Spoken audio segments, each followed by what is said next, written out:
Alors bonjour, je m'appelle Bengt Kaiser, je suis médecin et professeur honoraire à l'Université de Lausanne et à côté de Patrick Rera, je co-dirige l'UVEMA. Alors au nom de toute l'équipe l'UVEMA et notamment donc son co-directeur Patrick également présent, on vous souhaite la bienvenue à cet événement en ligne de l'UVEMA.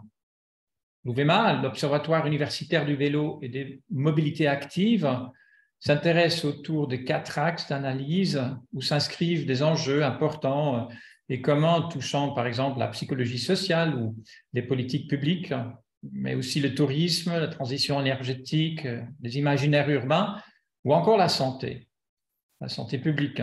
Alors, ce sont les pratiques et les comportements, les politiques de promotion, l'environnement construit et la santé et le bien-être qui sont donc les axes autour duquel l'UVEMA est actif.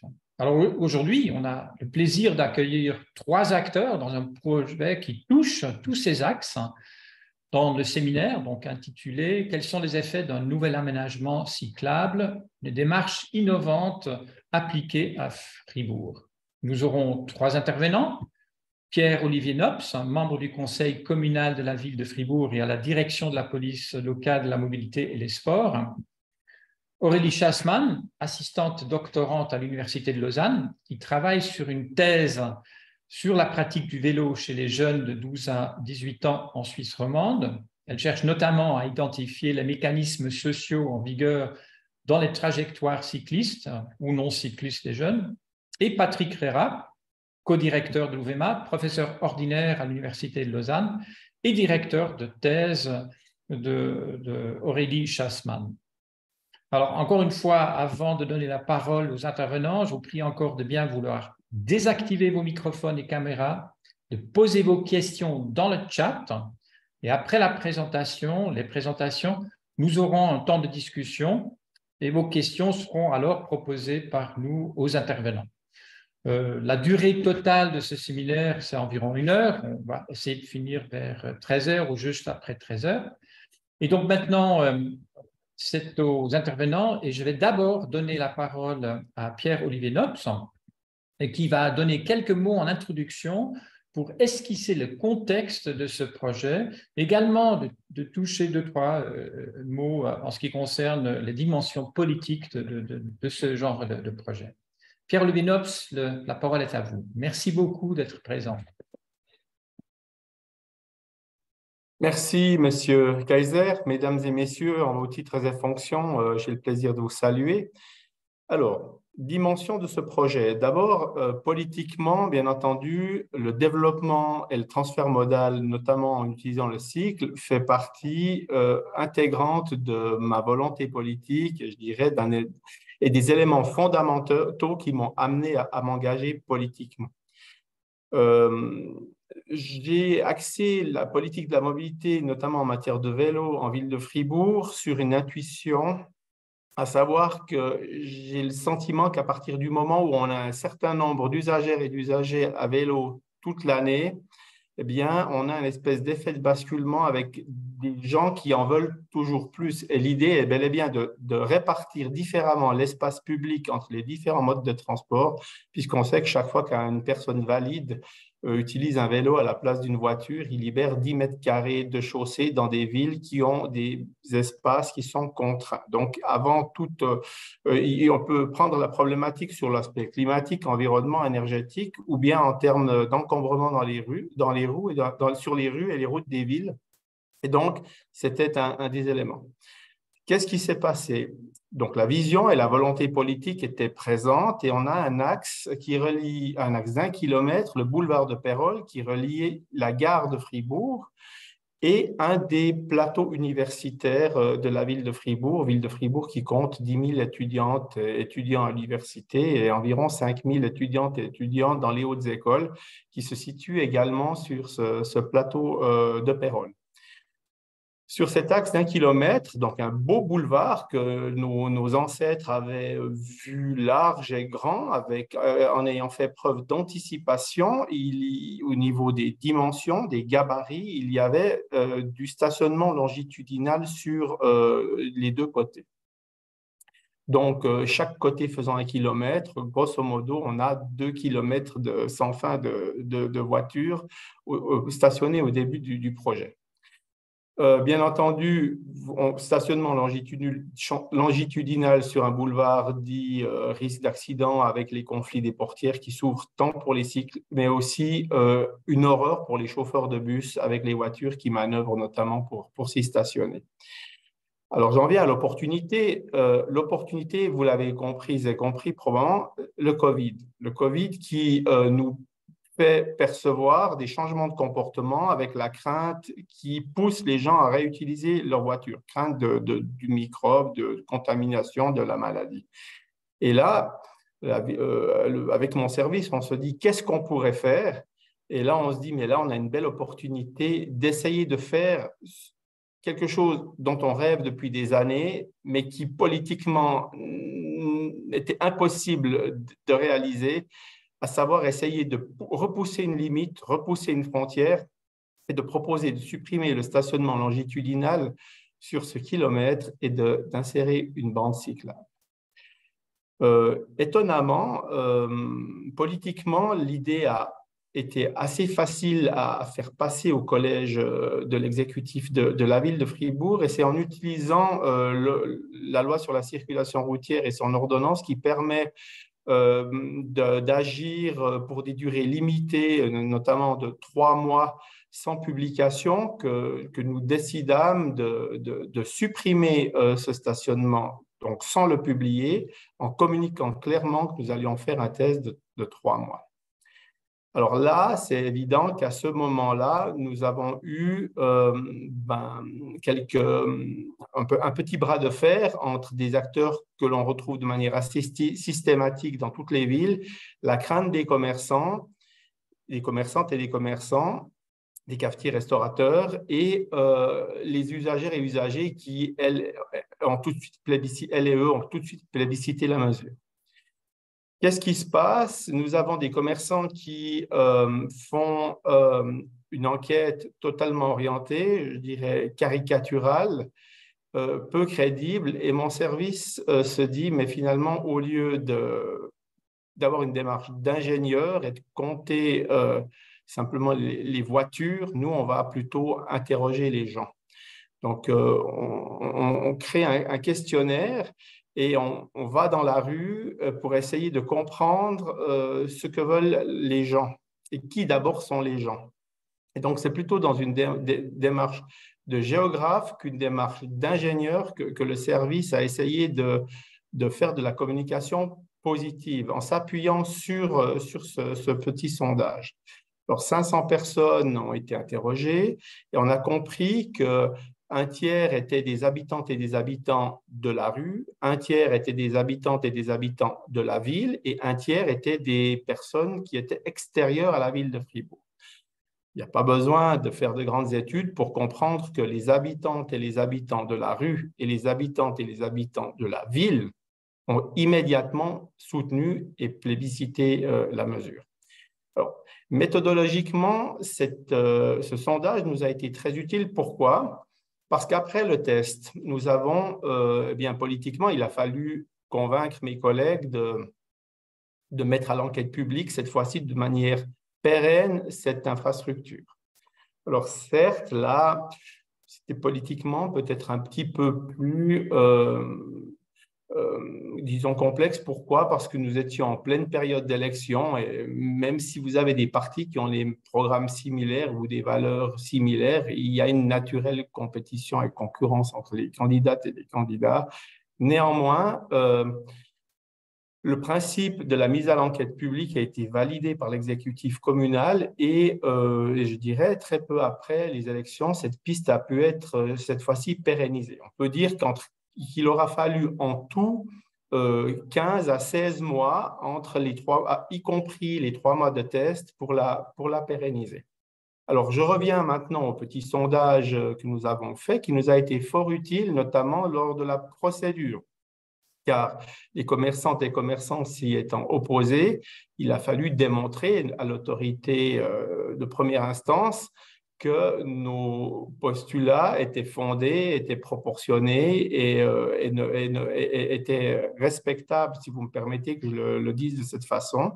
Et c'est vrai que l'autorité de première instance, sur la base de cette enquête, a débouté les commerçantes et les commerçants, donc c'était une association en l'occurrence, et nous avons eu la chance qu'il n'aille pas en deuxième instance, qui a permis, je dirais, d'aller rapidement.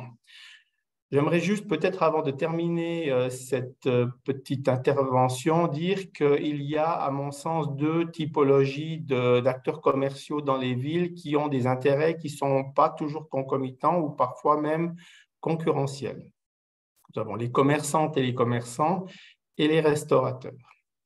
Les restaurateurs ont aujourd'hui compris que quand on enlève du stationnement longitudinal près de leur café et qui permet d'installer des terrasses qui sont bénéficiaires pour eux puisqu'ils augmentent clairement leur chiffre d'affaires puisque l'été, le café est vide s'il fait trop chaud, alors que s'ils disposent d'une terrasse, bien entendu, le café continue à fonctionner pendant les mois chauds. Et on voit que quand on doit enlever du stationnement longitudinal aux abords de café, en pouvant proposer un avantage pour la mobilité douce et un avantage pour le cafetier, on a assez facilement l'assentiment des cafetiers. Alors qu'en effet, pour ce qui est des commerçantes et des commerçants, il y a, c'est vrai, encore aujourd'hui énormément de craintes. Et c'est pour ça que je remercie toutes les personnes qui s'engagent dans toutes les études possibles et imaginables pour démontrer aux commerçantes et aux commerçants qu'un cycliste consomme autant de produits alimentaires, d'habits, d'ordinateurs, de téléphones portables, et qui sait, en allant plusieurs fois par semaine dans un commerce, à la fin, il achète plus. Et toutes les études qui pourront consolider ce type d'affirmation ou d'hypothèse plutôt à ce stade seront les bienvenues. J'en ai terminé, mesdames et messieurs. Merci beaucoup, Pierre-Olivier Nopes, pour ces mots d'introduction qui ont donné un tout petit peu le cadre de ce beau projet. Et maintenant, donc, la parole à Patrick Réra et Aurélie Chassman pour nous donner quelques retours en ce qui concerne l'enquête faite par l'UVMA à Fribourg pour voir un tout petit peu de ce qui s'est passé et ce qui se passe encore aujourd'hui le long de cet axe stratégique. Oui, bonjour à tout le monde. Et puis, un grand merci à Pierre-Olivier Nopes et à Bengt Kaiser pour le mot d'introduction. Donc, la question qu'on s'est posée avec en prenant l'exemple du boulevard de Pérol, c'est finalement une question assez simple de prime abord. Quels sont les différents effets d'un nouvel aménagement cyclable, compris comme étant les effets sur la pratique du vélo?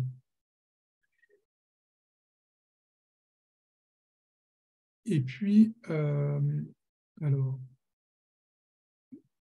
j'essaie de passer de slide à distance. Il y a peut-être un temps de latence. Okay. Donc, vous l'avez compris, on vous emmène en ville de Fribourg. Donc, pour celles et ceux d'entre vous qui ne connaissaient peut-être pas le contexte suisse, quelques informations supplémentaires. Donc, Fribourg est une ville d'à peu près 40 000 habitants. C'est une ville universitaire, ça a été mentionné tout à l'heure. C'est également une ville qui est à très grande majorité francophone, avec une petite minorité germanophone, parce qu'on se trouve à proximité de la frontière linguistique. En termes de part modèle du vélo, il y a une enquête, alors les Suisses la connaissent par cœur, mais qui est le micro-recensement mobilité et transport, qui permet d'estimer, mais quand même avec une marge d'erreur importante, c'est un sondage à l'échelle suisse, mais on estimait qu'en ville de Fribourg, on était à 2% des trajets réalisés à vélo en 2015 et à peu près à 4% en 2021. Ces chiffres nous disent deux choses. Première chose, c'est qu'il y a une dynamique positive. Et puis, l'autre chose, c'est qu'il y a un effet de rattrapage, puisqu'à l'échelle suisse, on est à peu près à 8% des déplacements qui sont réalisés à vélo.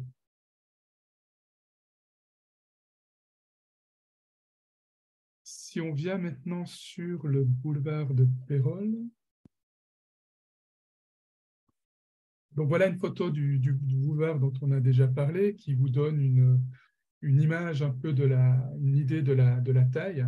Alors là, c'est une photographie qui a été faite un matin de dimanche de janvier, donc ce n'est pas le moment où c'est le plus fréquenté, mais ça permet de voir un peu à quoi ça ressemble, avec, vous voyez, en partant de la gauche, d'abord du stationnement latéral, ensuite une voie de bus ouverte au vélo, une voie de circulation pour le trafic motorisé, et puis dans l'autre sens, une voie bus et voitures, et puis cette bande cyclable. Donc bande cyclable d'1,1 km et puis d'une largeur d'1,9 m, c'est-à-dire les largeurs des places de stationnement qui se trouvaient à cet endroit-là. Le boulevard de Pérols, c'est un cas qui est intéressant pour la question qu'on se posait. Donc c'est un axe stratégique, ça a été dit, mais entre la gare et puis une partie de l'université, une partie de la haute école spécialisée. Donc axe stratégique, c'est également un axe en fait où il y a assez peu de trajets alternatifs.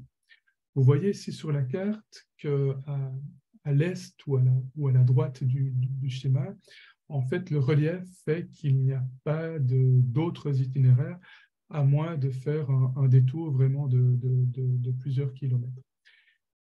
À l'ouest ou à la gauche, même chose, il y a un itinéraire alternatif qui est la rue des Arsenaux, mais qui est un peu plus longue et pas forcément plus aménagée. Et puis, si on s'éloigne un peu, il y a un effet de coupure, cette fois non pas du relief, mais un effet de coupure des infrastructures ferroviaires. Donc, on est dans un cas, finalement, où il se passe quand même, on contrôle relativement les choses, on n'a pas un axe qui va attirer des flux existants. On a fait 2 séries de terrains en septembre, octobre 2021 et une année plus tard, donc septembre-octobre 2022. Et ce qu'on peut mentionner également, ce qu'on peut préciser, c'est que pendant cette année, il n'y a pas eu d'autres grandes modifications. Il n'y a pas eu d'autres infrastructures mises en œuvre, ou il n'y a pas eu d'événements qui pourraient expliquer une évolution marquée du nombre de cyclistes. Si on regarde la littérature sur les effets des infrastructures cyclables, parce que finalement, la question qu'on s'est posée, quels sont les effets d'une infrastructure sur la pratique du vélo, c'est une question qui peut paraître évidente et puis qui est importante dans le contexte actuel où de plus en plus de villes, de collectivités essaient de planifier, de réaliser des itinéraires pour les vélos.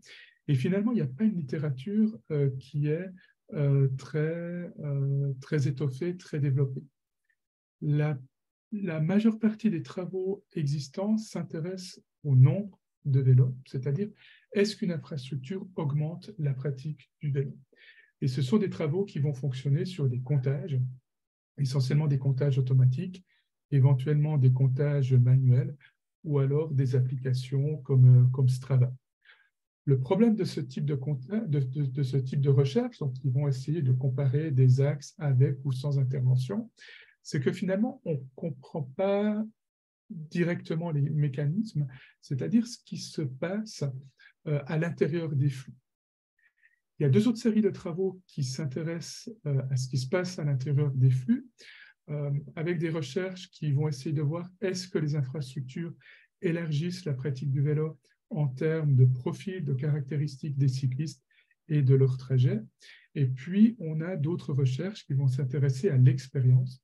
Est-ce qu'une infrastructure améliore l'expérience du trajet en termes de stress et de sécurité, par exemple? Les limites de ces 2 séries de recherches, c'est que souvent, elles vont sur le terrain à un moment donné. Elles vont peut-être comparer un axe avec aménagement vélo et un axe sans aménagement vélo, mais il y a très peu de cas de données longitudinales, c'est-à-dire de données avant et après pour mesurer les effets propres d'une infrastructure. Quelques mots sur le cadre théorique qui permet d'expliquer un peu comment nous, on voit les infrastructures cyclables. On considère ces infrastructures comme des affordances, donc ça vient du terme anglais to afford, et qui a une double dimension. To afford, c'est à la fois permettre quelque chose, offrir à quelqu'un la possibilité de faire quelque chose. Donc là, on est plutôt du côté de l'offre, mais c'est aussi se permettre, être en mesure de faire quelque chose. Donc c'est une manière un peu de relier à la fois un artefact, la matérialité, et puis des usagers ou différents types d'usagers. L'idée, sans trop entrer dans les détails, mais c'est qu'une infrastructure va encourager, selon ses qualités, la pratique du vélo à des degrés divers.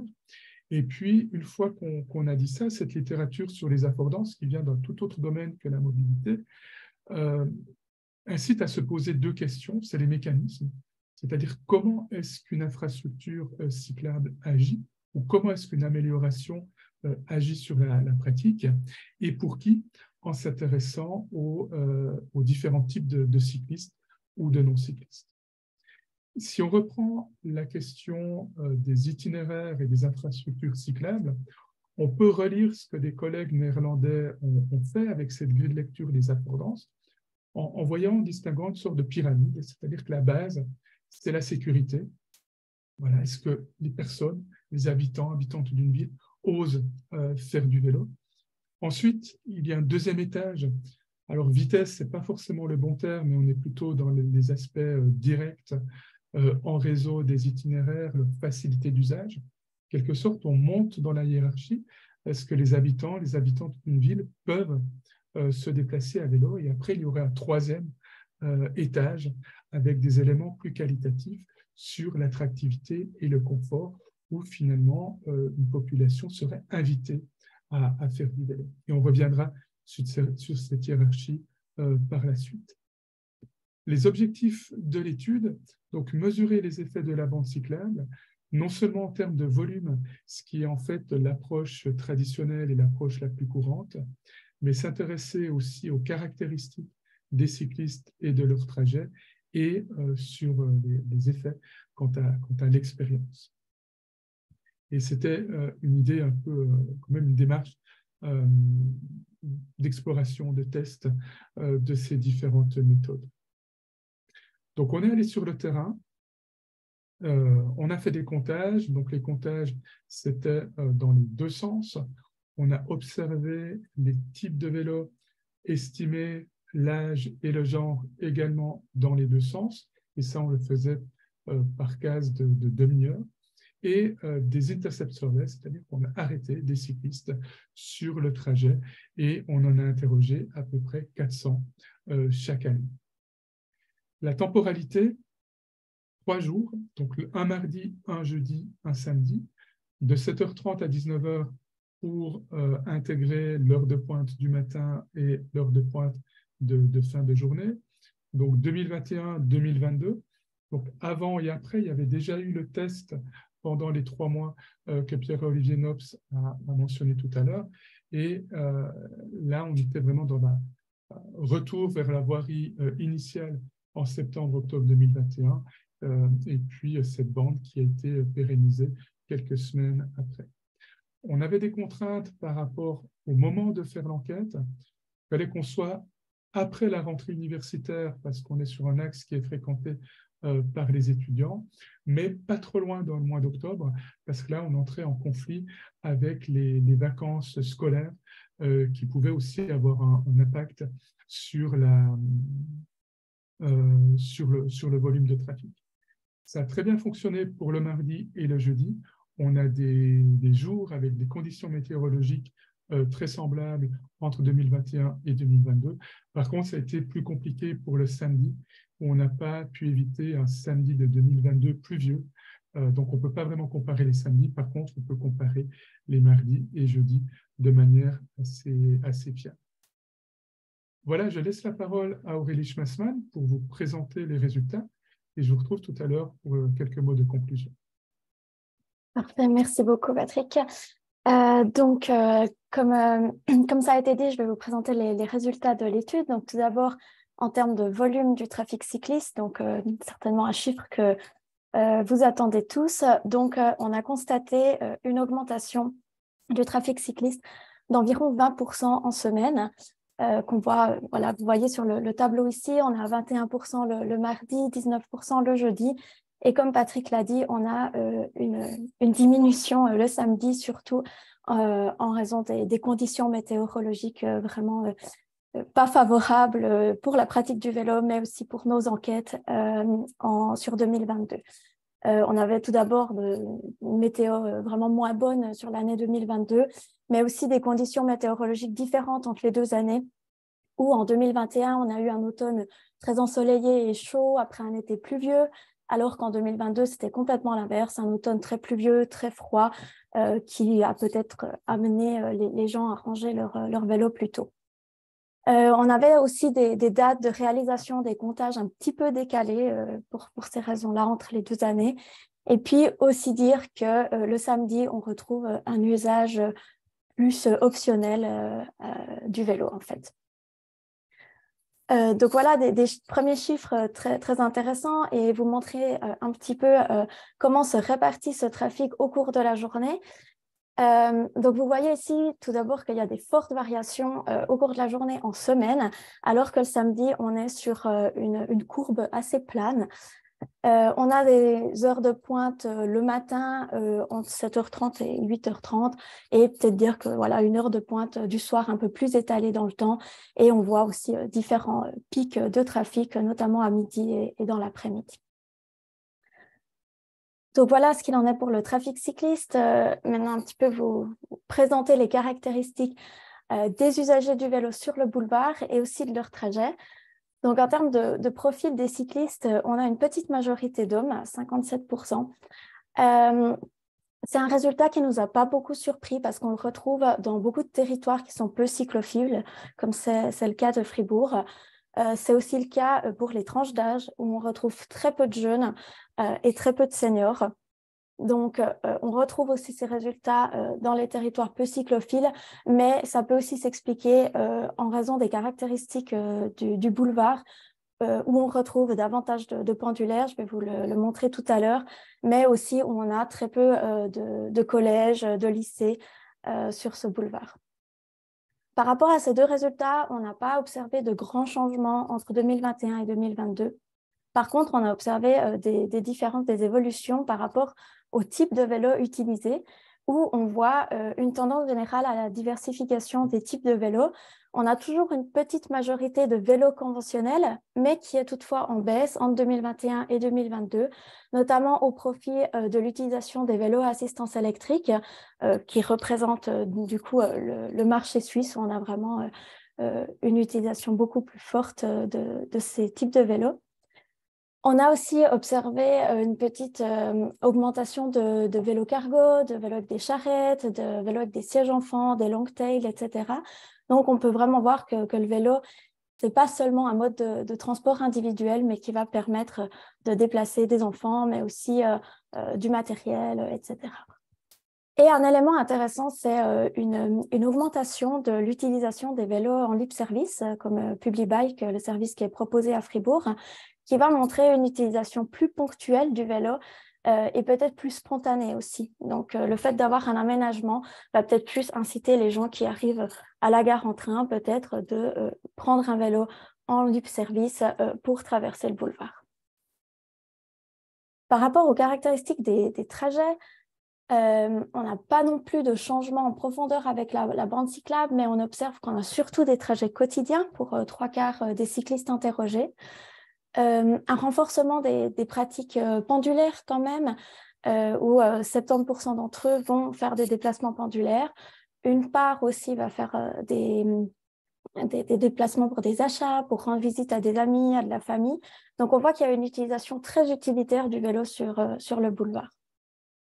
On a des trajets de courte durée, entre 10 et 20 minutes pour près de la moitié des cas, et une attraction aussi un peu plus importante des quartiers plus lointains du boulevard. Je vais revenir sur ces résultats tout à l'heure. Et comme ça a été dit aussi en introduction, les commerçants avaient des grandes craintes par rapport à la suppression du stationnement. Et du coup, on a interrogé les cyclistes sur leur fréquentation des commerces et on voit que les commerces sont fréquentés par 3/4 des cyclistes et ce chiffre présentait une légère hausse avec l'aménagement de la bande cyclable. Donc, je vous parlais des destinations, enfin plutôt des origines en fait des cyclistes qui faisaient du vélo à Pérols. Vous voyez ici sur la gauche de votre écran une carte qui montre ses origines sur 2022. Et au milieu, un graphique de Sankey qui montre les destinations et les lieux d'origine et les lieux de destination en 2021 et ensuite sur la droite en 2022. Et on voit en fait ce renforcement des quartiers plus éloignés et avec des origines plus diverses. En fait, il y a des quartiers qui n'étaient pas présents en 2021 qui apparaissent tout d'un coup en 2022. Donc, les gens vont venir vraiment de plus loin pour venir à destination du boulevard de Pérols. Ensuite, le cœur de notre enquête aussi, quand on a intercepté ces cyclistes durant leur trajet, c'était de mesurer leur expérience et voir si leur expérience à vélo avait évolué suite à l'aménagement. Donc, une question qu'on leur a demandé, on a interrogé les cyclistes sur différents aspects lors de leur utilisation du vélo sur le boulevard. Et le premier concernait la sécurité. Donc, on reprend un peu les aspects qui ont été montrés dans cette pyramide que vous a présenté Patrick tout à l'heure. Donc, par rapport à la sécurité, on voit que la moitié des cyclistes ne se sentaient pas en sécurité en 2021, alors qu'ils sont plus de 80% à se sentir en sécurité avec l'aménagement de la bande cyclable. Donc, on a une forte augmentation ici, une forte augmentation de l'évaluation positive. Le deuxième aspect sur lequel on a interrogé les cyclistes, c'était la cohabitation tant avec les bus qu'avec les voitures. Et là aussi, on voit que la cohabitation a tendance à être plus facile avec une augmentation de près de 18 points d'évaluation positive. Toutefois, c'est important de dire qu'il y a encore 18% des cyclistes qui ne se sentent pas en sécurité sur le boulevard et 30% qui estiment que la cohabitation avec le trafic motorisé ne se passe pas encore très bien. Comme je vous l'ai montré tout à l'heure, on a peu de jeunes, peu de seniors dans l'étude, une majorité d'hommes. Donc, c'est des résultats qui restent quand même à nuancer. On aurait peut-être des résultats encore différents si on avait pu interroger un public plus diversifié. Mais l'évaluation, elle est globalement plus positive chez les hommes que chez les femmes. C'est quand même quelque chose qu'on a pu mettre en avant, notamment au niveau de la sécurité, avec une différence d'à peu près 10 points entre les deux classes. Mais ces différences vont se réduire avec l'aménagement, mais on n'arrive pas encore à satisfaire le 100% des usagers. Les deux autres aspects qu'on a interrogés, c'était le côté direct ou rapide du trajet. Et là, on voit vraiment que le trajet est vraiment estimé plus rapide grâce à la bande cyclable. On avait quand même une majorité d'évaluation positive en 2021, mais là, c'est encore plus fort en fait avec l'aménagement. Et le dernier aspect concernait le côté agréable du trajet. Et là aussi, on voit que cet aspect est beaucoup plus renforcé grâce à l'aménagement. Donc, avec tout ça, ensuite, on a demandé aussi aux cyclistes de nous donner 3 adjectifs pour décrire leur expérience à vélo sur le boulevard de Pérols. Donc, toujours préciser qu'on interrogeait les cyclistes toujours dans la direction gare-université, puisque c'est là que la bande cyclable a été aménagée. Et donc, on a recodé ensuite ces adjectifs selon 4 catégories, que sont la sécurité, l'efficacité, le confort et une évaluation générale. On les a recodés s'ils étaient positifs, neutres ou négatifs, et on a pu créer des nuages de mots avec ces éléments. Et donc, ça, c'est les résultats sur l'année 2021, donc avant l'aménagement de la bande cyclable, où on voit qu'il y a quand même pas mal de rouge, pas mal d'adjectifs négatifs.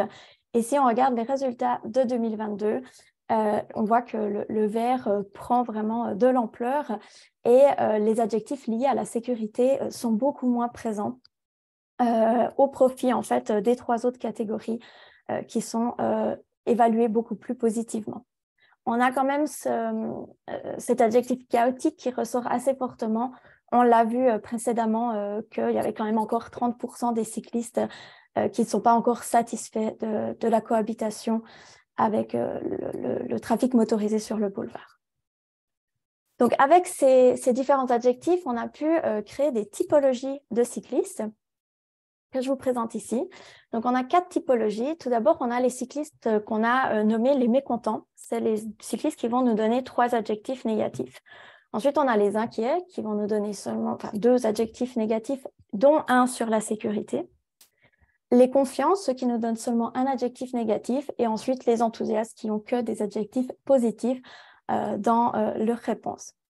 Et donc, voilà l'évolution de ces 4 catégories de cyclistes où on voit en fait que la part des enthousiastes a vraiment augmenté, où on retrouve vraiment la moitié des cyclistes interrogés en 2022 et vraiment au profit en fait des mécontents qui diminuent fortement.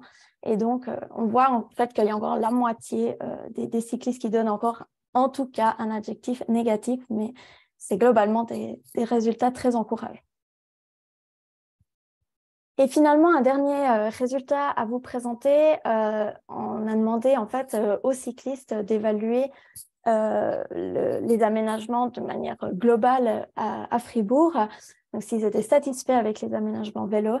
Et on voit en fait qu'il y a encore la moitié des cyclistes qui ne sont pas satisfaits des aménagements cyclables à Fribourg.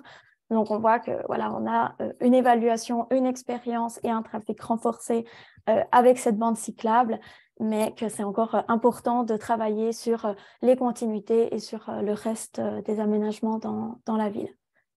Donc, voilà pour les quelques résultats et je vais donner la parole à Patrick pour quelques mots de conclusion. OK, pour la conclusion, j'aimerais revenir un peu sur 2 aspects. Tout d'abord, sur la démarche, donc plutôt en termes méthodologiques, et puis ensuite plutôt ce qu'on peut tirer en fait des différents enseignements. Donc, par rapport à cette démarche, donc c'était aussi un objectif de cette étude, c'était de tester cette combinaison comptage, observation et puis intercept survey. Donc, c'est la première fois qu'on faisait ça. Et puis, en tout cas, ça montre, en tout cas, à nos yeux, l'intérêt de combiner comptage et intercept survey parce que ça permet d'apporter un certain nombre de données, notamment parce qu'on n'a pas beaucoup d'informations, de données quantifiées sur la pratique du vélo en Suisse. On a des données du micro-recensement, mais qui sont très lacunaire parce qu'on interroge 60 000 personnes et on sait si parmi ces 60 000 personnes, combien ont fait du vélo le jour avant et pourquoi, etc. Mais on est vraiment dans un manque d'informations dans le domaine. Donc, premier rapport de ce type de démarche. Deuxième, c'est d'évaluer les effets d'une intervention. Voilà, est-ce que mettre en place une piste, une infrastructure cyclable, aménager un carrefour, quels sont un peu les effets qu'on peut attendre ou qui peuvent se dérouler. Non seulement évaluer les effets en termes quantitatifs comme c'est fait habituellement, mais aussi d'ajouter des aspects qualitatifs et en particulier l'expérience, le ressenti, le vécu des usagers. Et puis, c'est aussi un système assez simple, assez souple pour identifier les éléments positifs ou négatifs de la cyclabilité d'un territoire. Et si on revient peut-être par rapport aux résultats, sur les effets de la bande cyclable, donc une nette croissance, plus 20% le mardi et le jeudi, ce qui est quand même assez conséquent. Alors, on ne peut pas promettre que chaque bande cyclable va attirer 20% d'usagers en plus. On est aussi dans un contexte peut-être avec des éléments favorables comme la proximité de la gare, la proximité des hautes écoles. Mais ce que ce chiffre montre, c'est qu'il y a, en tout cas dans les villes suisses, une forte demande latente pour se déplacer à vélo et que cette demande latente, pour se concrétiser, il y a quand même besoin d'un certain nombre de conditions, et puis en particulier ici cette base de la pyramide, c'est-à-dire des déplacements en sécurité. Peut-être que le résultat le plus important, ou aussi important que l'évolution du nombre de cyclistes, c'est l'expérience et le fait qu'on passe de 51% des cyclistes qui se sentent en sécurité, à 80% d'avis positifs, mais aussi on voit des cyclistes qui évaluent le trajet comme étant plus efficace, alors que l'itinéraire n'a pas changé, mais aussi plus agréable et que la cohabitation se passe mieux. Et ça, c'est important. Enfin, cette série de résultats ici est important, parce que ça veut dire qu'avec la bande cyclable, on monte en quelque sorte dans cette pyramide. On était dans une situation où il fallait oser en quelque sorte faire du vélo sur le boulevard de Péronne, ou en tout cas, il y avait une dimension d'insécurité, à un étage supplémentaire où on peut se déplacer sur ce boulevard. Et puis, ce que ça montre aussi, c'est qu'un enjeu de la promotion du vélo, et en particulier de la réalisation d'infrastructures, c'est bien sûr d'attirer des nouveaux usagers, mais c'est aussi de fidéliser, de renforcer la pratique des usagers existants. Parce que parmi la moitié de cyclistes qui se sentent pas en sécurité, on peut aussi estimer que ce sont des personnes dont la pratique peut être fragilisée à la longue ou par une mauvaise expérience. Et puis, il y a aussi un autre effet qu'on n'a pas testé, mais qui est aussi celle de légitimer la place du vélo en lui donnant de la place sur la voirie. Et puis, finalement, bien sûr, certaines limites qui apparaissent dans l'infrastructure qui a été mise en place. 20% ne se sentent pas encore en sécurité, sachant qu'on a une part modale assez faible, donc ça veut dire avec des personnes quand même plutôt aguerries et plutôt convaincues. Et puis, quand on posait la question sur le reste de la ville, 45% des hommes, 56% des femmes étaient insatisfaites, et puis qui montrent que finalement le facteur limitant n'est plus dû au boulevard de Péronne, mais plutôt à ce qui va se passer avant et après ce tronçon. Donc voilà ce qu'on voulait vous présenter sur cette démarche appliquée à Fribourg.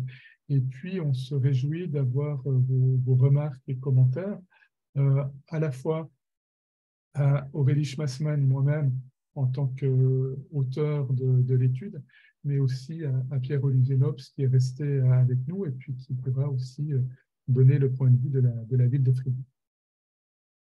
Merci beaucoup, Patrick. Merci beaucoup, Aurélie.